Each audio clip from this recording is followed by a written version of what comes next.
Today we're going to have another look at factorising non-unitary quadratics. It's going to be a bit more challenging today because at the end we've got a subtract sign, which means the signs are going to be different. To start off with, I just want to remind us what we do when it's a unitary quadratic, i.e. when the number in front of the x squared is 1. What we would do in this situation is we would write down factor pairs of 28. We've got 1 and 28, 2 and 14, 4 and 7. We have a look at the sign here, and because it's take away, we look for the factors that are 3 apart. So the factors that are 3 apart is going to be 4 and 7. Because of this negative sign here, that means we're going to have 1 plus and 1 minus. So our options are we're going to have a plus 4 and a minus 7, or a minus 4 and a plus 7. A minus 4 and a plus 7. We want to choose the option that makes minus 3. So we can see, hopefully, the option that makes minus 3 is this option here. Plus 4 minus 7 is minus 3. So my two brackets would be x plus 4 and x minus 7. Remember, you can always check your answer. If you multiply out your bracket x times x squared, x times minus 7, minus 7x, 4 times x is 4x. 4 times minus 7 is minus 28. If you collect like terms, you get back to this question you started with. You should be able to check your own work when you're doing these, because if you multiply out your bracket, you should get back to the question.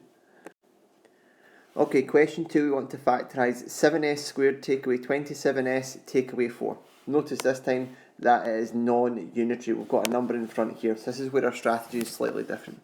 So we write down 1 and 7, and then we draw a line. And then we write down factors of 4, and we write them every single way that we can. We could have 1 and 4, 4 and 1, or 2 and 2. There's no point switching the order because that would be the same thing. What we're going to do is we're going to cross multiply and see which options are 27 apart. Okay? Just like how in this first example we look to see which ones are 3 apart, we're going to look and see which ones are 27 apart. So this is 4, this is 7. 4 and 7 are 3 apart, so it's not going to be that one because we want them to be 27 apart. 1 and 28, 1 and 28 are 27 apart. Okay, so this means this is the option that we're going to be using. I'll get rid of this one here.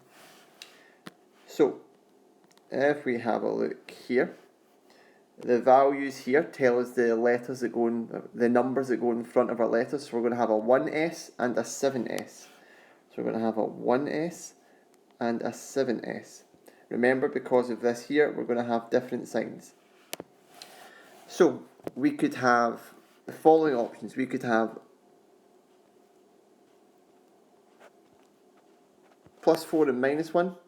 Or we could have 1 and 7 with minus 4 and plus 1.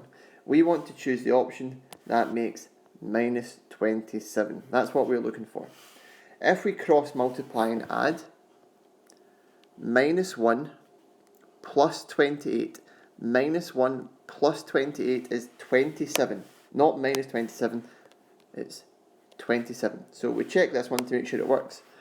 1 minus 28 is minus 27. That's the one that we're looking for. So we're going to have, remember we read across the way. So we're going to have s minus 4, 7s plus 1.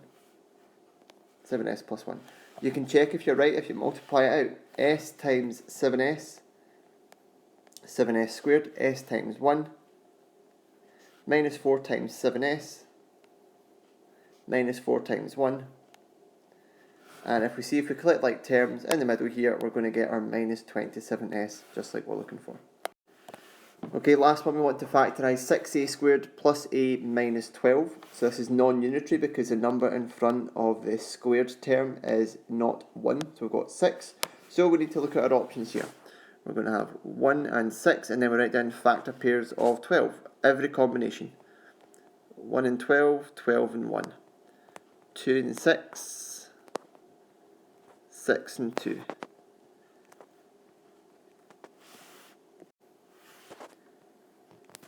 3 and 4, 4 and 3. Because this is a subtract at the end, when the last term is negative, that means our signs are going to be different. We want to cross multiply and see if any of these options are 1 apart. Remember, the number here is 1. 12, that's 12, that's 6, they're 6 apart. So it's not going to be that one. That's 1, that's 72, they are not 1 apart. 6 and 12, they're 6 apart. And if we see the next one, that's going to be 1 times 2 and 6 times 6, that's 34 apart. 1 times 4 is 4, 6 times 3 is 18, 4 and 18 are 14 apart. And if we have a look here, 1 times 3, 6 times 4, no, that's not going to work. So this option here doesn't work. Okay, so we need to try other factor pairs of 6. So other factor pairs of 6, we could have 2 and 3. And we need to go through the process again. 1 and 12, 12 and 1. 2 and 6, 6 and 2. 3 and 4, 4 and 3. We want to cross multiply and see which pair is 1 apart. Okay, so that's 12, that's 3, they're 9 apart. 2 and 36, no. 6 and 6, no. 6 and 18, no. 8 and 9, if we have a look here, we'll get rid of these guys here.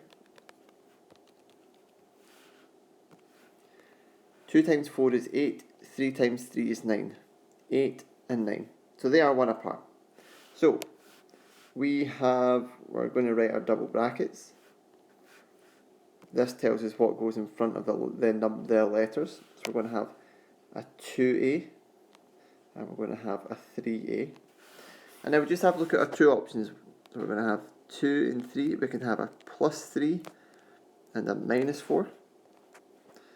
Or it's going to be 2 and 3 with a minus 3 and a plus 4. We want to make plus 1. So let's have a look. That's minus 8 plus 9. Minus 8 plus 9 is plus 1, which means that this is what we're going to be looking for here. So it's going to be 2a plus 3, 3a minus 4. You check your answer, you multiply out your brackets. 2a times 3a, 6a squared. 2a times minus 4, minus 8a. 3 times 3a is 9a. 3 times minus 4 is minus 12. And then if we collect like terms in the middle here, we'll be able to have our plus a, is what we're looking for.